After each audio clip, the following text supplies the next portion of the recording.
Welcome to the channel pharmacy classes. Question paper analysis के आज के इस सेगमेंट में हम डिस्कस करने वाले हैं सीजीव्यापम फार्मासिस्ट क्वेश्चन पेपर का फर्स्ट और सेकंड पार्ट का एक कंटिन्यू पार्ट है। फर्स्ट और सेकंड पार्ट का लिंक मैंने डिस्क्रिप्शन पे शेयर किया हुआ है, वहां से आप जाके देख सकते हैं। तो आइए स्टार्ट करते हैं आज का ये वीडियो लेक्चर। हमारा फर्स्ट क्वेश्चन है non nucleoside reverse transcriptase inhibitor is, मतलब इनमें से कौन सा non nucleoside reverse transcriptase inhibitor है। ठीक है, तो ऑप्शंस आर स्टावुडिन, जिडोउडिन, निवेरेपिन या फिर डिडेनोसिन।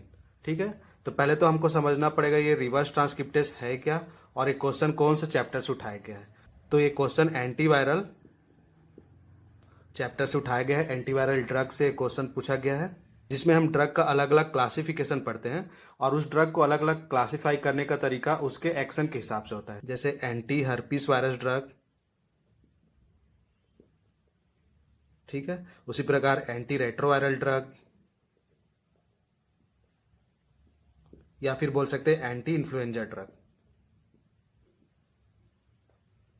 ठीक है, तो अलग अलग ड्रग को हम अलग अलग वायरस पे जिसपे वो एक्टिव है उसके हिसाब से डिवाइड करते हैं इस पे। तो यहाँ पर जो ऑप्शन पूछा गया है वो डायरेक्ट क्लासिफिकेशन से पूछा गया है और ये चारों के चारों ड्रग एंटी रेट्रोवायरल ड्रग है। ठीक है, अब इनमें से नॉन न्यूक्लियोसाइड इनहिबिटर कौन है ये हमको पता करना है। अब हम समझते हैं एंटी रेट्रोवायरस ड्रग है क्या। ठीक है, एंटी रेट्रोवायरस ड्रग मतलब ऐसे ड्रग जो कि आरएनए वायरस पे एक्ट करे। अगर हम वायरस की बात करें तो इसका जेनेटिक मटेरियल आइदर डीएनए हो सकता है या फिर आरएनए हो सकता है।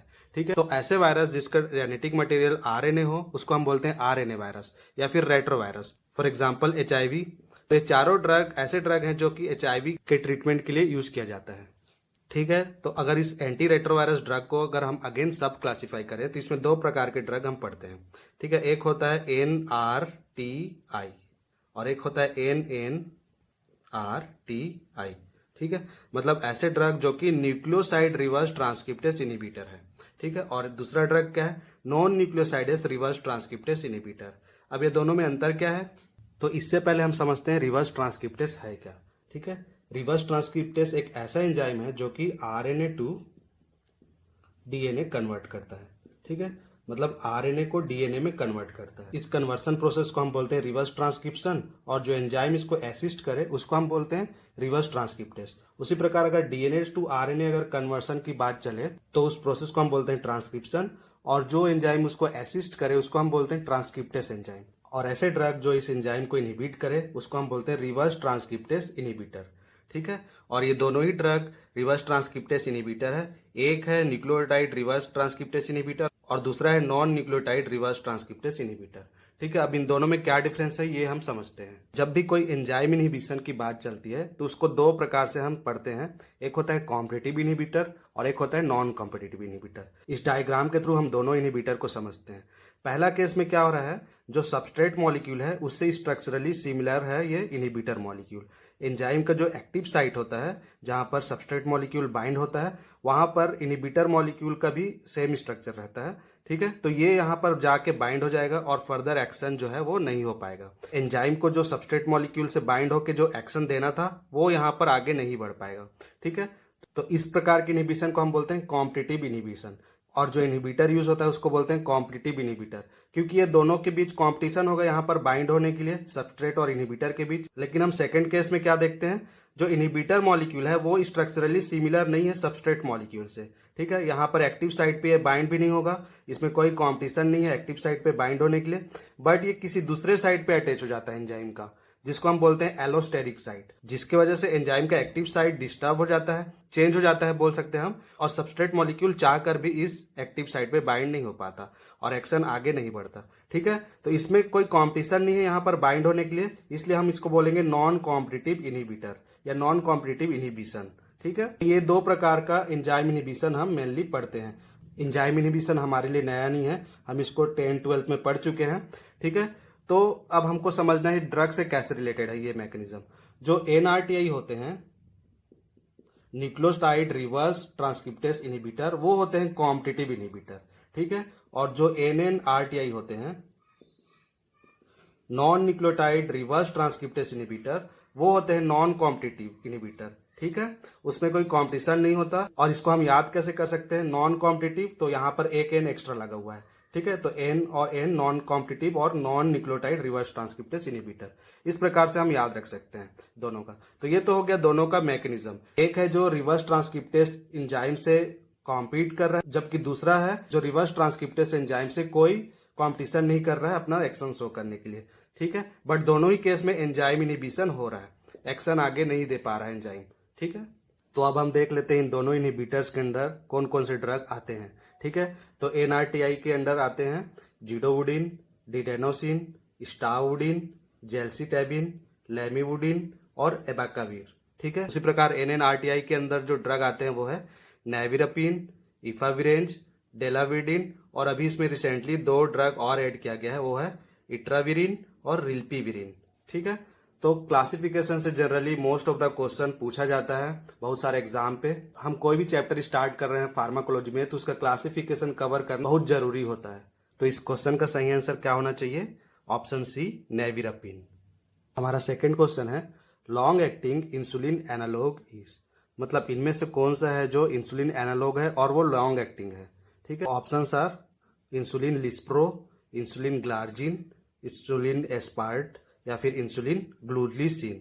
ठीक है, ये सभी इंसुलिन के प्रिपरेशन है जो कि हमको पॉर्क या फिर बीफ से मिलता है, और इन सभी में अगर हम जिंक ऐड कर दें इन इंसुलिन में, अगर इनसे जो इंसुलिन निकल रहा है उसमें अगर हम जिंक एटम ऐड कर दें तो ये बन जाता है लॉन्ग एक्टिंग इंसुलिन। ठीक है, तो इसका सही आंसर क्या है? Insulin glargine. ठीक है, इसको हम ट्रिक से कैसे याद रख सकते हैं? इसमें लार्ज लगा हुआ है, देख सकते हैं आप। ठीक है, ग्लार्जिन में लार्ज आ रहा है तो लार्ज से लॉन्ग एक्टिंग हम याद रख सकते हैं। ठीक है, और बाकी सभी इंसुलिन का अगर हम ड्यूरेशन ऑफ एक्शन देखें तो कुछ इस प्रकार से है।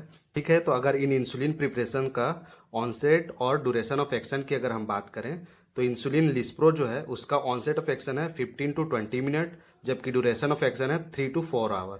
ग्लार्जिन की अगर बात करें तो 4 to 6 आवर इसका ऑनसेट ऑफ एक्शन है, ड्यूरेशन इसका 15 to 24 आवर, मतलब लगभग एक दिन है ना। एक दिन में एक बार अगर देंगे हम ग्लार्जिन को तो भी चलेगा, इसका ड्यूरेशन ऑफ एक्शन ज़्यादा है। इंसुलिन एस्पार्ट की अगर बात करें तो ऑनसेट तो बहुत कम है 15 to 20 minute, but 3 to 4 hour ही ये काम करेगा। उसी प्रकार ग्लूलिसिन की अगर बात करें तो ये भी सेम है 15 to 20 मिनट और ड्यूरेशन है 3 to 4 आवर। तो अगर हम ग्लार्जिन को छोड़ दें, लिस्प्रो, एस्पार्ट और ग्लूलिसिन की बात करें तो तीनों का ऑनसेट ऑफ एक्शन और ड्यूरेशन ऑफ एक्शन सेम ही है, बट ग्लार्जिन एक लॉन्ग एक्टिंग ड्रग है, लार्ज इसमें जुड़ा है शब्द में ग्लार्जिन, तो इसका ऑनसेट भले ही थोड़ा सा ज़्यादा है, मतलब एक्शन थोड़ा धीरे स्टार्ट करेगा। ऑनसेट ऑफ एक्शन मतलब जब कोई भी ड्रग अपना एक्शन देना स्टार्ट करता है, तो इसका एक्शन भले ही थोड़ा धीरे स्टार्ट हो रहा है 4 to 6 आवर में, लेकिन इसका ड्यूरेशन ऑफ एक्शन अगर बात करें तो 15 to 24 आवर है। तो ये एक इंपॉर्टेंट क्वेश्चन है मेरे ख्याल से, और भी पूछा जा सकता है ये बहुत सारे एग्जाम में, तो आगे चल के भी ये यूजफुल रहेगा, इसका आप स्क्रीनशॉट भी ले सकते हैं। हमारा थर्ड क्वेश्चन है radical cure of Plasmodium vivax is done by, मतलब प्लाज्मोडियम वाइवेक्स का रेडिकल क्योर करने के लिए इनमें से कौन से ड्रग अप्लाई होता है? तो options are tetracycline, primaquine, chloroquine या फिर आर्टिसोनेट। ये क्वेश्चन एंटी मलेरियल चैप्टर से पूछा गया है। ठीक है, एंटी मलेरियल जब चैप्टर हम पढ़ते हैं तो उसमें अलग अलग प्रकार का ट्रीटमेंट प्रोटोकॉल होता है according to the stages of the plasmodium. ठीक है, अलग अलग स्टेज होता है प्लाज्मोडियम का, तो उस अलग अलग स्टेज में कौन कौन से ड्रग अपना एक्शन रखते हैं और कौन से ड्रग यूजफुल है वो हम पढ़ते हैं। इस पे हम पहले समझते हैं रेडिकल क्योर क्या है। तो रेडिकल क्योर के साथ साथ हम स्टेजेस, अलग अलग स्टेजेस को समझते हैं प्लाज्मोडियम का उस with respect to their treatment protocol and drug. ठीक है, तो प्री इरिथ्रोसाइटिक फेस पहला फेस है जिसमें प्लाज्मोडियम लीवर पे रहता है। ठीक है, वो आरबीसी पे एंटर नहीं किया रहता है। प्लाज्मोडियम 2 जगह ही रहता है, या तो लीवर पे या फिर ब्लड पे। तो पहले जब वो लीवर पे रहता है उस फेस को हम बोलते हैं प्री इरिथ्रोसाइटिक फेस, और उसका ट्रीटमेंट जो होता है उसको हम बोलते हैं कॉजल प्रोफाइलेक्सिस। ठीक है, जो ड्रग अप्लाई होता है उस ट्रीटमेंट के लिए उसमें आता है प्रोग्वेनिलिन फर्स्ट में और प्राइमाक्विन। अब अगर हम सेकेंड फेज की बात करें जो कि इंपॉर्टेंट फेस है इरिथ्रोसाइटिक फेस, इसमें आरबीसी पे एंटर कर लेता है प्लाज्मोडियम। तो इसमें 2 प्रकार का ट्रीटमेंट प्रोटोकॉल है, पहला है सप्रेसिव प्रोफाइलेक्सिस और दूसरा है क्लिनिकल क्योर।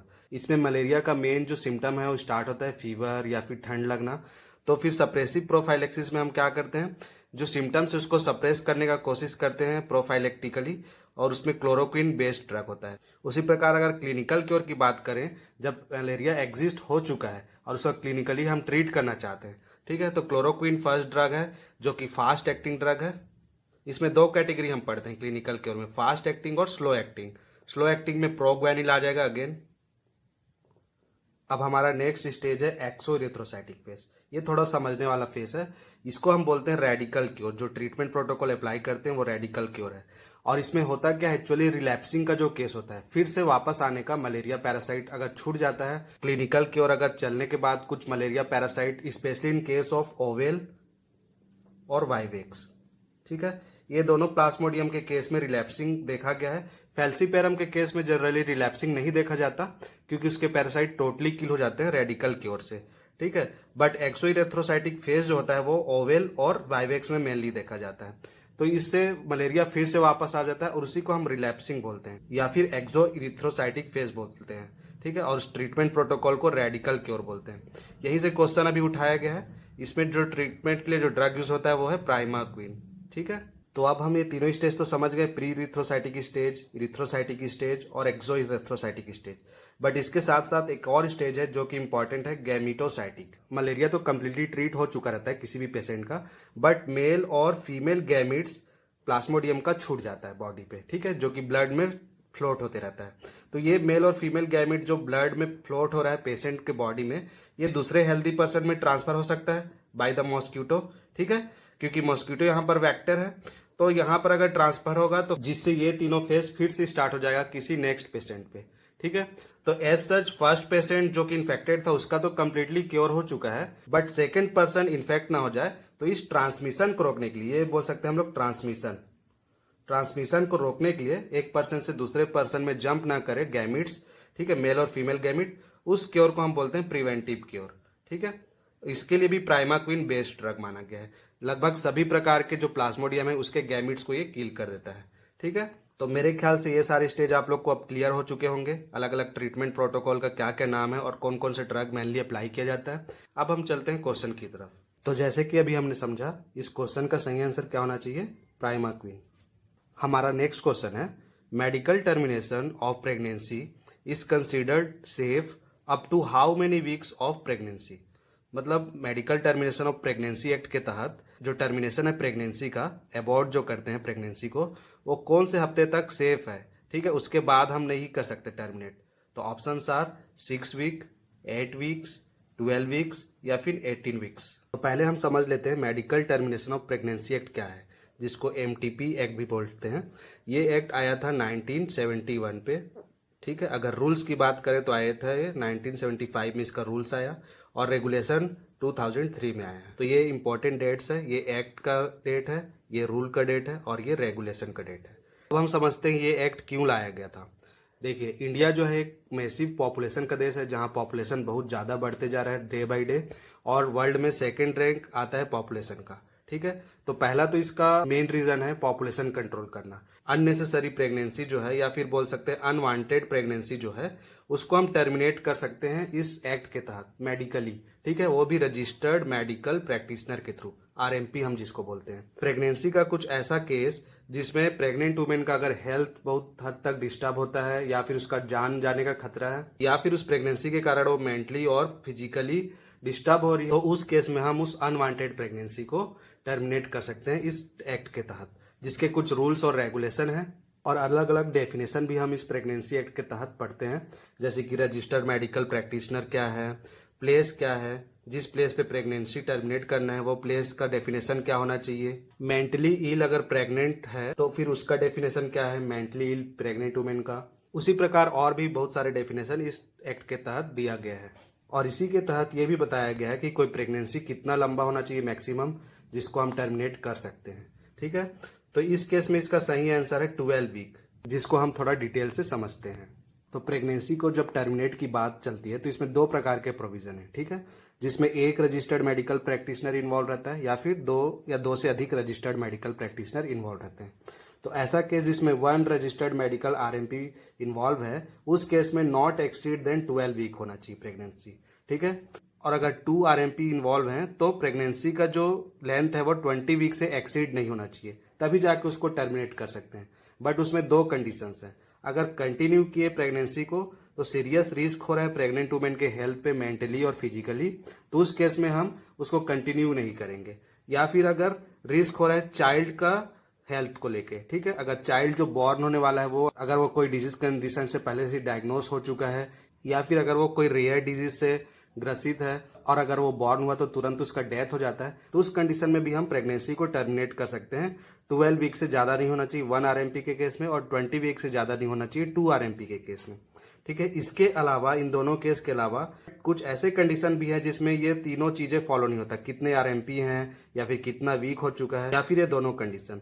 और ये कंडीशंस हैं इमीडिएट केस अगर कोई आता है प्रेगनेंसी का, जैसे कि एक्सीडेंटल केस है जिसमें माँ का या फिर बच्चे का बचना थोड़ा सा रिस्क है, तो उस केस में अगर कोई सा भी वीक चल रहा हो उसको हम टर्मिनेट कर सकते हैं, ठीक है। रेप के केस से अगर जुड़ा है कोई टर्मिनेशन प्रेगनेंसी का, कोई वुमेन है अगर वो रेप के चलते प्रेग्नेंट होती है और उसका मेंटल और फिजिकल हेल्थ उस प्रेगनेंसी से जुड़ा है, और अगर वो चाहती है कि ये प्रेगनेंसी टर्मिनेट हो जाना चाहिए, तो उस कंडीशन में भी हम ये सब चीजों को नहीं देखेंगे, ठीक है। फेलियर ऑफ एनी डिवाइस अगर होता है, फैमिली प्लानिंग के लिए जो हम डिवाइस यूज कर रहे हैं, कॉन्ट्रासेप्टिक्स या फिर मैकेनिकल डिवाइस, अगर आइदर हस्बैंड या फिर वाइफ के द्वारा, तो अगर उसमें कुछ फेलियर हो रहा है उस डिवाइस में, तो भी हम टर्मिनेशन कर सकते हैं प्रेगनेंसी का। या फिर लास्ट कंडीशन है लुनेटिक वुमेन के केस में, ऐसे प्रेग्नेंट वुमेन जो कि मेंटली चैलेंज्ड है या फिर बोल सकते हैं मेंटली इल है जो, ठीक है, अगर उसका प्रेगनेंसी होता है और बॉर्न होता है बेबी, तो उसका वो केयर तो कर ही नहीं सकती, ठीक है। तो लुनेटिक वुमेन के केस में भी हम ये सब चीजों को फॉलो नहीं करेंगे, उसको हम टर्मिनेट कर सकते हैं किसी भी वीक में, ठीक है। 20 वीक से ज्यादा भी होगा तो इस केस में हम प्रेगनेंसी को टर्मिनेट कर सकते हैं। तो जो टर्मिनेशन का जो क्राइटेरिया है वो आई थिंक क्लियर हुआ होगा आप लोगों को, कि कौन कौन से केस में कितने वीक में टर्मिनेट किया जा सकता है, या फिर किसी केस में टर्मिनेशन का कोई वीक तय ही नहीं किया गया है, ठीक है। टर्मिनेट करना बहुत जरूरी हो जाता है उस केस में। अब हम चलते हैं क्वेश्चन की तरफ। तो क्वेश्चन में हमारा ऑप्शन है 12 वीक और 18 वीक, ठीक है। और 1 आरएमपी की बात चल रही है, 2 आरएमपी तो लिखा नहीं उस क्वेश्चन में, तो 1 आरएमपी की बात चल रही है, तो नॉट एक्सीड देन 12 वीक होना चाहिए इसका आंसर। तो इस केस में इस क्वेश्चन का सही आंसर क्या होना चाहिए? Option C 12 week. हमारा फिफ्थ और लास्ट क्वेश्चन है, all of the following drugs are alkaloid except, मतलब इनमें से कौन सा एल्कलॉइड नहीं है। एक्सेप्ट जहां भी आता है तो मतलब नहीं है। इसमें से 3 चीज एल्कलॉइड है और इसमें से एक चीज है जो एल्कलॉइड नहीं है, ये हमको पता करना है। तो ऑप्शन आर स्कोपोलामिन, एफिड्रिन, डिगॉक्सिन या फिर क्विनिन। तो बहुत लोग तो इसका आंसर मेरे ख्याल से जानते होंगे। कोग्नोसी सब्जेक्ट का बहुत ही सुपरफिशियल क्वेश्चन है ये, ठीक है। अगर कोग्नोसी किसी ने अच्छे से पढ़ा हो तो बहुत ही इजी क्वेश्चन है ये। इसका सही आंसर क्या है? Option C digoxin. बाकी सब क्या है? एल्कलॉइड है। स्कोपोलामिन, एफिड्रिन या फिर क्विनिन की बात करें तो ये तीनों एल्कलॉइड है। सिर्फ डिगॉक्सिन जो है वो ग्लाइकोसाइड है, वो भी कार्डियक ग्लाइकोसाइड है, ठीक है। इसको हम कार्डियोटॉनिक के तौर पर यूज करते हैं, ठीक है। वैसे तो कोग्नोसी में हर एक पार्ट इंपॉर्टेंट है, जैसे कि बायोलॉजिकल सोर्स की बात करें हम, या फिर उसका केमिकल कंस्टिट्यूएंट का किसी ड्रग का यूजेस की बात करें, या फिर माइक्रोस्कोपिक कैरेक्टर की बात करें, सभी इंपॉर्टेंट है। बट कभी कभी जनरली क्लासिफिकेशन से भी पूछा जा सकता है, जैसे कि अभी इस क्वेश्चन में हम देख सकते हैं। सभी ड्रग का एक बार बायोलॉजिकल सोर्स देख लेते हैं, ठीक है। अगर स्कोपोलामिन की बात करें तो ये एक ट्रोपेन एल्कलॉइड है, ट्रोपेन एल्कलॉइड है, जिसका बायोलॉजिकल सोर्स देखें तो ये मिलता है दतूरा से, डुबोइसिया से, ठीक है। डुबोइसिया से इसको मेनली कल्टीवेट किया जाता है, ये इसका रिच सोर्स है, ठीक है। एफिड्रिन की बात करें तो ये एक एमाइनो एल्कलॉइड है, ठीक है, जिसको हम प्रोटो एल्कलॉइड भी बोलते हैं, और इसका बायोलॉजिकल सोर्स अगर देखें तो ये मिलता है एफिड्रा जिरार्डियाना,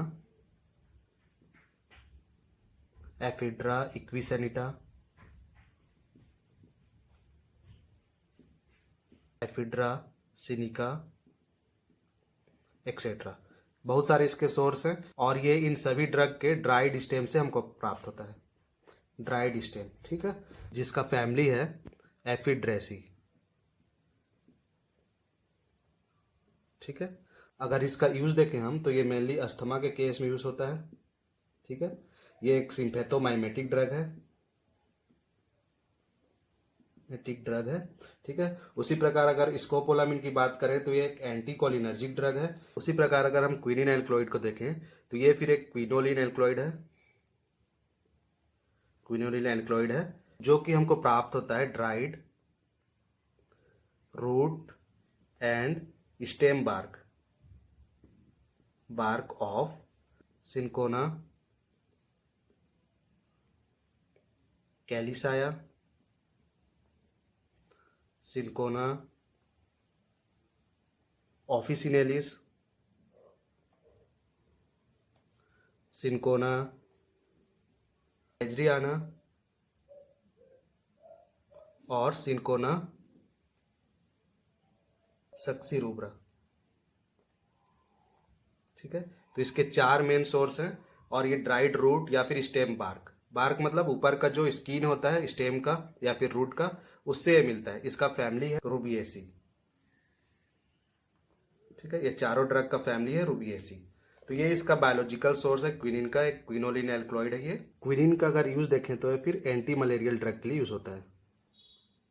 ठीक है, अब हम चलते हैं अपने आंसर की ओर, जो कि है डिगॉक्सिन। ठीक है, इसकी अगर बायोलॉजिकल सोर्स की हम बात करें तो ये मिलता है हमको ड्राइड लीफ ऑफ डिजिटेलिस लैनेटा। ठीक है, ड्राइड लीफ ऑफ डिजिटेलिस लैनेटा, जिसका फैमिली है स्क्रोफुलरेसी। ठीक है, स्क्रोफुलरेसी, इसको हम ऑस्ट्रियल डिजिटेलिस भी बोलते हैं। ठीक है, जिससे हमको 3 मेल ग्लाइकोसाइड मिलता है। पहला है डिजिटॉक्सिन, नेक्स्ट है गिटॉक्सिन और थर्ड है डिगॉक्सिन। ठीक है, डिगॉक्सिन हमको डिजिटेलिस पुरपुरिये से नहीं मिलता। ठीक है, डिजिटेलिस पुरपुरिये की बात करें तो उसमें डिजिटॉक्सिन और गिटॉक्सिन रहता है, ना कि डिगॉक्सिन। तो बहुत लोग डिजिटेलिस पुरपुरिये को भी टिक कर देते हैं, तो इसका सही आंसर है डिजिटेलिस लैनेटा। ये हमको ध्यान रखना है। इनफैक्ट डिजिटेलिस लैनेटा जो है वो इसका कमर्शियल सोर्स भी है डिगॉक्सिन का। ठीक है, जिससे हम मेनली डिगॉक्सिन को कल्टीवेट करते हैं, तो उसका कमर्शियल सोर्स है डिजिटेलिस लैनेटा। और इसका यूज तो हम जान ही रहे हैं, ये एक कार्डियोटॉनिक है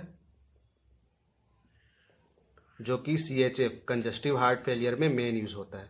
ठीक है, so this is all about today's video. I hope आप लोग को ये वीडियो पसंद आया हो, यूजफुल लगा हो और कुछ सीखे हो इससे। अगर हाँ तो प्लीज़ शेयर कीजिए, कमेंट कीजिए, सब्सक्राइब कीजिए इस चैनल को और लाइक कीजिए। मिलते हैं अपने नेक्स्ट वीडियो पे। Till then, thank you, bye bye.